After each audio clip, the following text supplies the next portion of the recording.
नए और पुराने टैक्स रिजीम को लेकर क्या आपके मन में भी सवाल उठ रहे हैं? आपकी इनकम और सेविंग्स के हिसाब से कौन सा रिजीम आपके लिए बेहतर रहेगा? तो आज हम दोनों रिजीम को कंपेयर करेंगे और समझने का प्रयत्न करेंगे कि नए और पुराने में से कौन सा रिजीम आपके लिए फायदेमंद रहेगा। सबसे पहले बात करें टैक्स स्लैब के बारे में, तो ओल्ड रिजीम में 4 टैक्स स्लैब है, जबकि न्यू रिजीम में 6 टैक्स स्लैब है। ओल्ड रिजिम में 2.5 लाख तक कोई टैक्स नहीं लगने वाला, 2.5 लाख से 5 लाख तक 5%, 5 लाख से 10 लाख तक 20%, 10 लाख से ऊपर 30%। जबकि न्यू रिजिम में 3 लाख तक कोई टैक्स नहीं लगने वाला, 3 लाख से 6 लाख पर 5%, 6 लाख से 9 तक की आय पर 10%, 9 लाख से 12 लाख तक की आय पर 15%, 12 लाख से 15 लाख की आय पर 20%, 15 लाख से ऊपर की आय पर 30% टैक्स लगता है।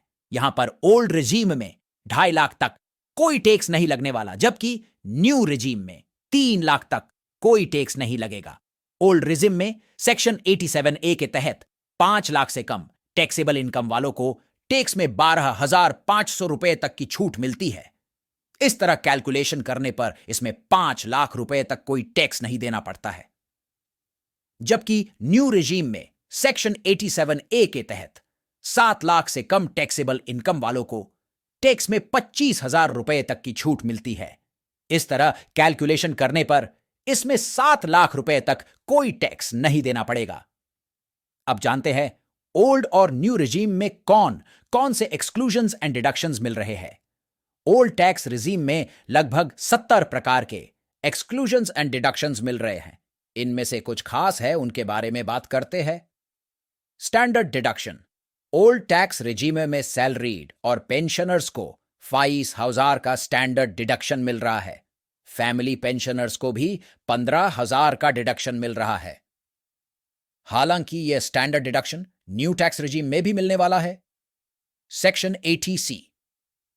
इनकम टैक्स एक्ट का सेक्शन 80C सबसे पॉपुलर तरीका है टैक्स बचाने का, टैक्स छूट क्लेम करने का। इसमें EPF, life insurance premium, PPF, home loan principal repayment, बच्चों की ट्यूशन फीस सहित कई अन्य खर्चे और निवेश हैं जिन पर आप टैक्स छूट क्लेम कर सकते हैं। इस सेक्शन के तहत 1.5 लाख तक की बचत होती है, लेकिन नई रिजीम चुनते हैं तो इसका फायदा नहीं मिलेगा। National pension scheme. अगर आप एनपीएस यानी नेशनल पेंशन स्कीम में निवेश करते हैं तो आप सेक्शन 80 CCD 1B के तहत 50,000 तक की अलग से छूट पा सकते हैं, जो न्यू टैक्स रिजीम में अवेलेबल नहीं है। मेडिकल इंश्योरेंस पॉलिसी पर अगर आप प्रीमियम भर रहे हैं तो इस पर भी आप सेक्शन 80D के तहत 25,000 तक की छूट पा सकते हैं। सीनियर सिटीजन्स 50,000 तक की छूट क्लेम कर सकते हैं, लेकिन नई रिजीम चुनते हैं तो इसका भी फायदा नहीं मिलेगा। एलटीए पर छूट।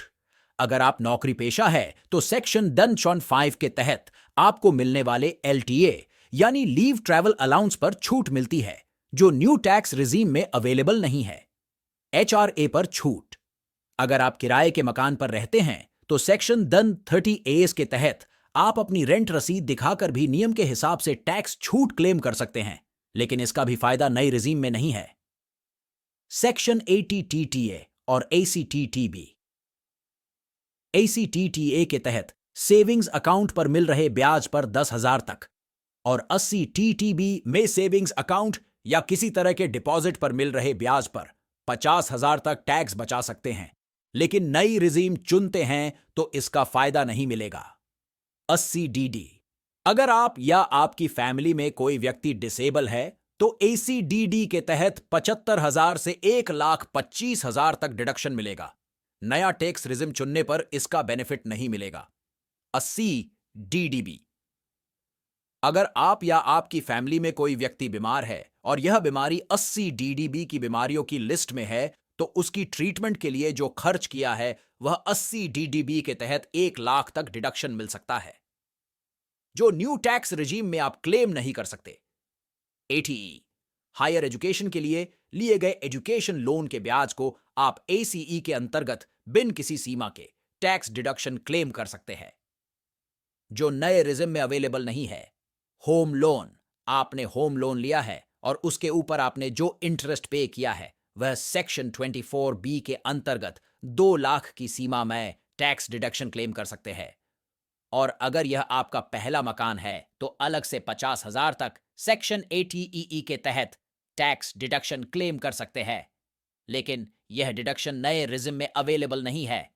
चैरिटी और डोनेशन 80G के तहत आपके द्वारा किए गए सभी चैरिटी और डोनेशंस पर भी नियम के अनुसार आप टैक्स छूट प्राप्त कर सकते हैं। यह छूट भी आपको नहीं मिलेगी अगर आप न्यू टैक्स रिजीम चुनते हैं। अब समझते हैं कि आपके लिए कौन सा रिजिम अच्छा रहेगा। अगर आपकी इनकम 7 लाख से कम है तो आपको न्यू टैक्स रिजीम चुनना चाहिए। अगर किसी तरह का कोई निवेश नहीं है फिर तो हर हाल पर आपको न्यू टैक्स स्लैब चुनना चाहिए जिससे कम टैक्स भरना होगा। लेकिन अगर तमाम तरह के डिडक्शन का लाभ ले सकते हैं तो फिर पुराना टैक्स स्लैब ही बेहतर साबित हो सकता है। हमने हर आमदनी वर्ग के लिए एक मैजिक नंबर खोजा है। टैक्सदाता अगर हर साल इस मैजिक नंबर के बराबर निवेश या फिर टैक्स छूट का आंकड़ा छू लेता है तो फिर पुराने टैक्स स्लैब से ज्यादा फायदा मिलने वाला है। दरअसल हर आय वर्ग के लिए एक अलग मैजिक नंबर है और इस मैजिक नंबर से ज्यादा निवेश करने वालों के लिए पुराना टैक्स स्लैब फायदे का सौदा रहेगा। अगर सालाना आय 10 लाख रुपए है और डिडक्शन यानी आयकर छूट जैसे 80C, NPS, होम लोन आदि 2.5 लाख रुपए ज्यादा है तो फिर पुराना टैक्स स्लैब को चुनना बेहतर रहेगा।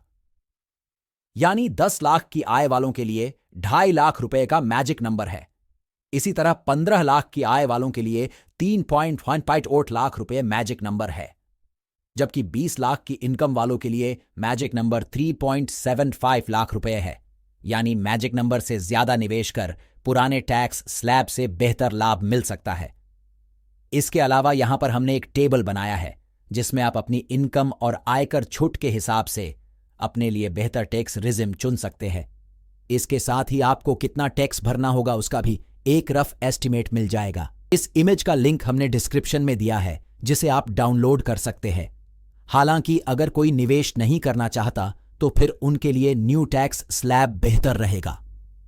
टैक्स रिजीम चुनना। अगर आपको ओल्ड टैक्स रिजीम में टैक्स रिटर्न फाइल करना है तो आपको इस बार अपना टैक्स रिजीम खुद से चुनना होगा, क्योंकि इस बार न्यू टैक्स रिजीम ही डिफॉल्ट रिजीम है। ITR फाइलिंग पोर्टल पर आपको सब कुछ न्यू टैक्स रिजीम के हिसाब से मिलेगा। अच्छी बात यह है कि आप अपनी टैक्स रिजीम हर साल बदल सकते हैं, यानी कि इस बार न्यू में भरा ये पसंद नहीं आया तो अगले साल फिर से ओल्ड में वापस जा सकते हैं। आपको टैक्स रिजीम से संबंधित कोई भी प्रश्न हो या फिर इसमें कुछ ऐड करना चाहते हैं तो कमेंट करें। मुझे उम्मीद है कि यह वीडियो आपके लिए मददगार रहा। अगर आपको यह वीडियो पसंद आया है तो इसे लाइक करें और दोस्तों के साथ शेयर करें। और भी ऐसे ही उपयोगी वीडियो के लिए जुड़े रहें। धन्यवाद।